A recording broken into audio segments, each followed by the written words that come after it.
You have to be quiet so all of our friends can hear. Yes, bless you. Here. Okay, it says, when Peter was just 1 year old, I did not come out very good. It's okay. It'll dry. He did not like milk served cold. He did not like his milk served hot. He liked it warm, and he would not drink it if it was not sure it was the proper temperature. Sit on your honey bun, please. Temperature. Remember, we talked about temperature today.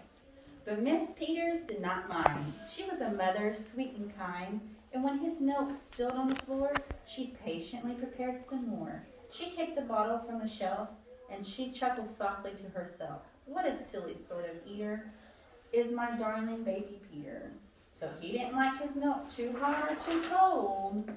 When Peter had not yet turned 2, another sweet baby was born, dear Lucy, small and fair, with blue eyes and curly hair. I got some tears. But long before this child was grown, she had opinions of her own, of what she'd eat and what she would not eat. She hated milk, both cold and hot, and warm was worst of all. Instead, whenever Lucy, dear, was fed, she bellowed for pink lemonade.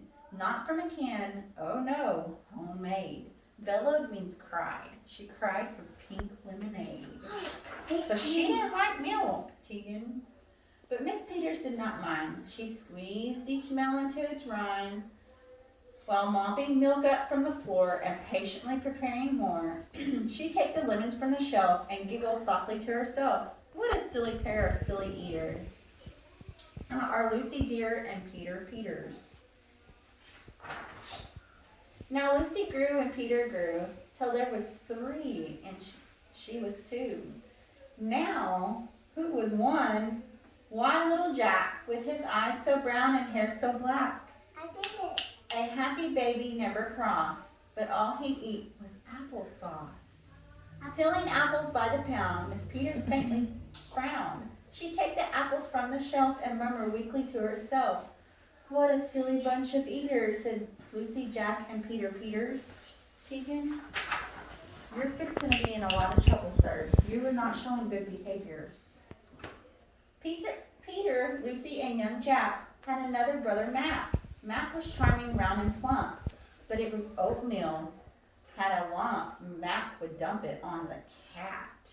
Mr. Peters hated that.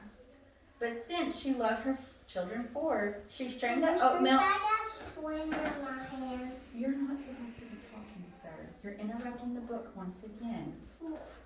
She strained the oatmeal 2 more times. She'd take it from the pantry shelf and mumble sadly to herself. What a foolish group of eaters are my precious little Peters. Before another year was through, who came?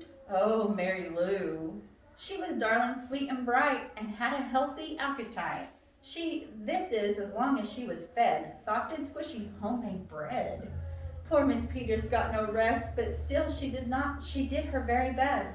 She'd take the flour from the shelf and muttered feebly to herself, what a fussy bunch of eaters, all of my lovely little Peters. Oh, she's got a lot now, doesn't she? Look at all these babies now.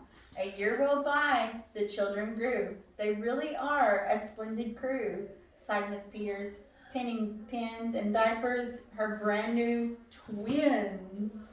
Little sisters quick and smart, impossible to tell apart, but flow like poached eggs, friend like fried.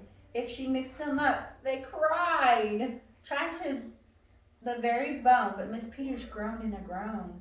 She'd take the eggs down from the shelf and whispered weakly to herself, oh, young eaters, they're all so 7 little Peters. She's making all this different kind of food for them.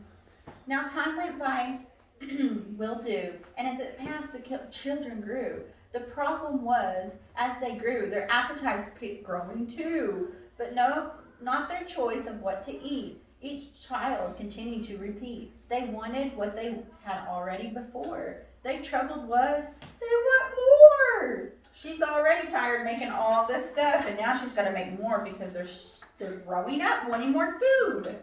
Creamy oatmeal pots of it, homemade bread and lots of it, peeling apples by the peg. Mrs. Peter was a wreck. Look at that house. Was she able to take care of her house because she was cooking so much? No. She wiped her brow and she heavy sighed. Another year was passing by. In fact, she realized with a sorrow her birthday would arrive tomorrow. Dearly, she shook her head and she went to bed. What do you think her birthday wish is going to be? A birthday. Maybe they'd all eat the same thing. No. She thought the children had forgot her special day, but they had not. At crack of dawn, they all began to carry out their secret plan. Miss Peters would be fed a birthday breakfast in her bed, a breakfast made from all the foods that kept them in such happy moods. So are they cooking for her now? Uh-huh. So while they warmly mother slept, down the stairs the children crept, and from the cupboards and the shelf, happily they made themselves. Cheerfully they chopped and stirred, preparing what they each performed. But desperate in the pains they took, since nobody knew how to cook, to measure things or make them hot, the more they tried, the worse it got. So, do you think that they were helping if they didn't know how to cook?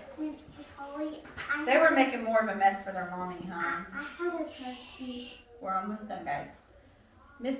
First, Mac's oatmeal turned out lumpy, which made poor Mac turn grim and grumpy. In fact, the lumps got him so cross, he dumped them in Jack's applesauce. This bothered Jack so much that he threw it in the dough of Mary Lou, who tossed his mismatch of that maid straight into Lucy's lemonade.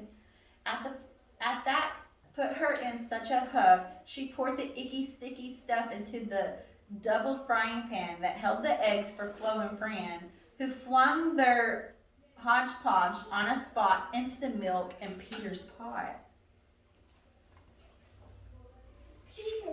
Mm-hmm. But when they saw what they had done, they wished they had never begun. They hardly swept a wink that night, and still they hadn't turned out right. And even though they tried their best, it hadn't worked. They were depressed.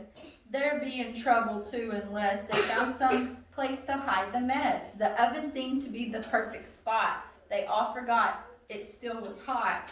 They stuck the pot inside, and then they all went back to bed again. They put all that stuff in there and it was hot. What's going to happen to it? It's going to burn up, or it's going to get cooked, right? The clock struck 6, but on they slept. Meanwhile, their mother softly stepped down to the kitchen, smelled a smell. What could it be? She could not tell. It smelled so good. She sniffed some more and opened up the oven. She woke up with children with their cries. They all came running in surprise, and in the kitchen what they found was Miss Peters dancing around, and in the oven, no mistake, a pink and plump and perfect cake. They had made a perfect cake and didn't even know it for her birthday. And as their mother danced with glee, she cried, "A birthday cake for me! A birthday cake still piping hot! To think I thought you had forgot! Now please tell me, how did you make this pink and plump and perfect cake? So high and light and smooth as silk?" "It's smooth as silk from all the milk," said Peter. "Lucy said it's pink from the lemonade. I think from my apples," added Jack. "My oatmeal made it soft," said Matt. "My bread dough too," said Mary Lou. Said Fran and Flo for the size. "It was our eggs that made it rise." Then everyone sniffed some more and danced around the kitchen floor. The end. That's all we. Yeah, they ate the cake. I had a turkey. Mm-hmm. I